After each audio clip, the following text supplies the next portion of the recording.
Hello friends, இன்றைக்கி நம்ம வீடியோவில் எதை பற்றி பேச போகிறோம்னு கேட்டிங்கன்னா, கிட்டத்தட்ட பஞ்சுங்கிற இந்த ஒரு குரங்கு குட்டி வந்து பார்த்தீங்கன்னா எல்லாருமே இப்போ நீங்கள் ஃபோட்டோவில் பார்த்துருக்க இந்த குரங்கு வந்து பார்த்தீங்கன்னா எல்லாருமே கண்டிப்பாக ஏதோ ஒரு சோஷியல் மீடியாவில் கன்ஃபார்ம் வந்து பார்த்துருப்பீங்க. பட் அந்த குரங்கு வந்து பார்த்தீங்கன்னா சும்மா சாதாரணமாக அந்த பொம்மையை வச்சுட்டு இருக்கிற மாதிரி தான் எல்லாருக்குமே தெரியும். அதுக்கு பின்னால் ஒரு மிகப்பெரிய ஒரு உணர்ச்சிகரமான ஒரு ஸ்டோரியே இருக்குன்னு சொன்னால் எத்தனை பேர் நம்புவீங்க? ஸோ கிட்டத்தட்ட ஜப்பானில் வந்து பார்த்தீங்கன்னா இச்சிகவாவாங்கிற ஒரு ஊரில் வந்து ஒரு ஜூவில் பிறக்கிறது தான் வந்து இந்த பஞ்சுங்கிற இந்த குரங்கு குட்டி. அந்த பஞ்சுங்கிற பேர் எது சொல்கிறேன்னா அந்த குரங்கு குட்டியோட பேர் தான் வந்து பஞ்சு. இந்த வீடியோ ஃபுல்லாகவே வந்து பஞ்சு குட்டின்னு தான் சொல்லலான்னு இருக்கேன். ஏன்னு சொல்லி கேட்டிங்கன்னா குரங்குன்னு சொன்னால் அது ரொம்ப ஒரு தப்பாக தெரியுது. அதனால் வந்து பஞ்சு குட்டின்னு சொல்லலான்னு இருக்கேன். ஸோ ஜப்பானில் இருக்க இச்சிகாவாங்கிற ஒரு ஊரில் வந்து பார்த்தீங்கன்னா ஜூலை 26 2025 வந்து இந்த குரங்கு குட்டி வந்து பிறக்குது. கிட்டத்தட்ட பிறக்கும்போது வந்து ஒரு 500 கிராம் இடம் தான் வந்து இருக்குது. பட் இந்த குரங்கு குட்டியோடைய வந்து என்ன வகைன்னு சொல்லிடுறேன். ஃபஸ்ட்டு மக்காக்குன்னு சொல்லி ஒரு வகையான குட்டி தான் இது. இது பேசிக்காகவே வந்து ரொம்ப ஒரு புத்திசாலினமான ஒரு குரங்குன்னு சொல்லப்படுது. ஏன்னு சொல்லி கேட்டிங்கன்னா, ஒரு பழத்தை நீங்கள் கையில் கொடுத்தீங்கன்னா போய் வந்து தண்ணியில் கழுவிட்டு வந்து அதுக்கப்புறம் தான் வந்து சாப்பிடுன்னு சொல்லப்படுது. நெக்ஸ்ட்டு வந்து பார்த்தீங்கன்னா, ஒரு உப்போட டேஸ்ட்டுக்காக என்ன பண்ணுன்னு சொல்லி கேட்டிங்கன்னா, இதோட சாப்பாடில் வந்து உப்பு தண்ணி லைட்டாக வந்து கலந்துக்குமாமா அந்த உப்போட சுவைக்காக. அப்புறம் வந்து பார்த்தீங்கன்னா கிட்டத்தட்ட இதெல்லாம் யோசிச்சு பார்க்கும்போது ஒரு மனுஷன் வந்து கிட்டத்தட்ட குரங்குலேருந்து தான் வந்த மாதிரி ஒரு நிறைய ஐடென்டிஃபை இருக்கும்.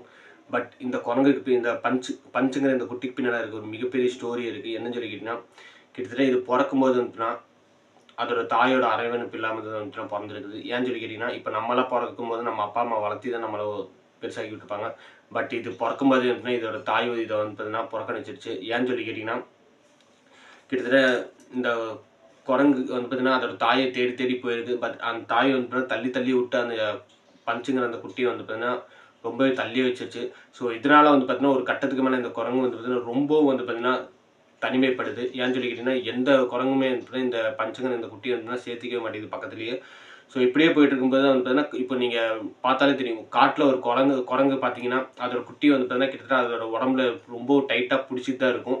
ஸோ இந்த அந்த தொடர்புங்கிறது என்ன ஆகுன்னு சொல்லிக்கிட்டோம்னா, அந்த தாயோட பாசத்தையும் அந்த தாயோட அரவணைப்பையும் வந்து ரொம்பவே வந்து அதிகப்படுத்தும். ஸோ ஒரு குரங்குக்குட்டி பெருசாக வந்து தன்னோட தாயை எப்படி பார்த்துட்டாங்கிற அந்த ஒரு அரவணைப்பு வந்து எப்பயுமே இருக்கும். ஸோ இப்படியே போயிட்டு இருக்கும்போது வந்து அந்த பாசம் கிடைக்காத அந்த குரங்கு வந்து பஞ்சுங்கிற குரங்கு வந்து ரொம்ப ஸ்ட்ரெஸ் ஆகி அதாவது ரொம்ப மன அழுத்தம் ஆகி வந்துன்னா ஒரு ஓரமாக எப்பயுமே வந்து தனியாக உட்காந்துட்டு இருந்ததாமா. இதை பார்த்து அந்த ஜூவில் இருக்கிறவங்க தான் பார்த்தீங்கன்னா நார்மலாக ஒரு சின்ன ஒரு குரங்கு பொம்மையை வந்து எடுத்து போட்டிருக்காங்க.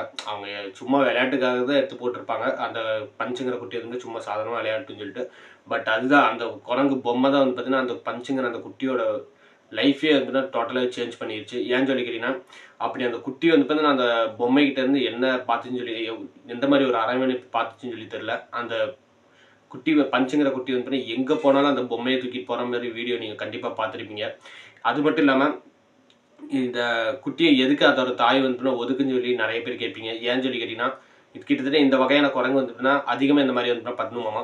குட்டியை ஃபஸ்ட் டைம் குட்டி போடும்போது அந்த குட்டியை வந்து கண்டுக்காதாமா. அது எதனாலன்னு சொல்லி கேட்டிங்கன்னா, அந்த ரொம்ப வெயில் டைமில் குட்டி போடும்போது வந்து பார்த்தீங்கன்னா ரொம்ப சோர்வான காரணத்தினால குட்டியை வந்து பக்கத்துலேயே விடாம குட்டியை வந்து துரத்தி விட்டுருவாங்க, தண்ணி பிடிச்சிடுவாமா. ஸோ நெக்ஸ்ட்டு வந்து பார்த்தீங்கன்னா, இந்த குட்டி இந்த பஞ்சுங்கிற ஒரு குட்டியை வந்து பார்த்தீங்கன்னா நிறைய குரங்குகள் சேர்ந்து அடிக்கிற மாதிரியே பார்த்துருப்பீங்க. ஏன்னு சொல்லி கேட்டிங்கன்னா, அது ஒரு குட்டியோட போய் இந்த பஞ்சு குட்டி போய் விளையாண்டுருக்கும். அதோட தாய் தான் வந்து டென்ஷன் ஆகி வந்து பார்த்தீங்கன்னா இந்த குட்டியை வந்து ரொம்ப அடித்து துன்புறுத்திருக்கு. ஸோ இந்த ஒரு வீடியோ எல்லாமே இப்போ வந்துன்னா சோசியல் மீடியாவில் ரொம்ப வைரலாக போயிட்டுருக்கு. எப்படி ஒரு கொஞ்ச நாளைக்கு முன்னால் ஒரு பெண் குயின் வந்துன்னா கூட்டத்துலேருந்து தனியாக விலகி ஒரு ஒரு பனிமலையை நோக்கி போச்சோ, அதே மாதிரி தான் இப்போ இந்த பஞ்சு குட்டி வந்துன்னா தனிமையாக இருக்குதுன்னு சொல்லிட்டு இப்போ நிறைய பேர் வந்து சோசியல் மீடியாவில் பேசிகிட்டு இருக்காங்க. ஸோ கிட்டத்தட்ட இதை பற்றி நம்ம சினிமாவில் நிறைய படங்களே வந்திருக்கும். ஒரு பொம்மைகிட்ட ஒரு தாய் வந்து நின்று பேசுகிற மாதிரி அது தன்னோட குழந்தைன்னு நினச்சிட்டு.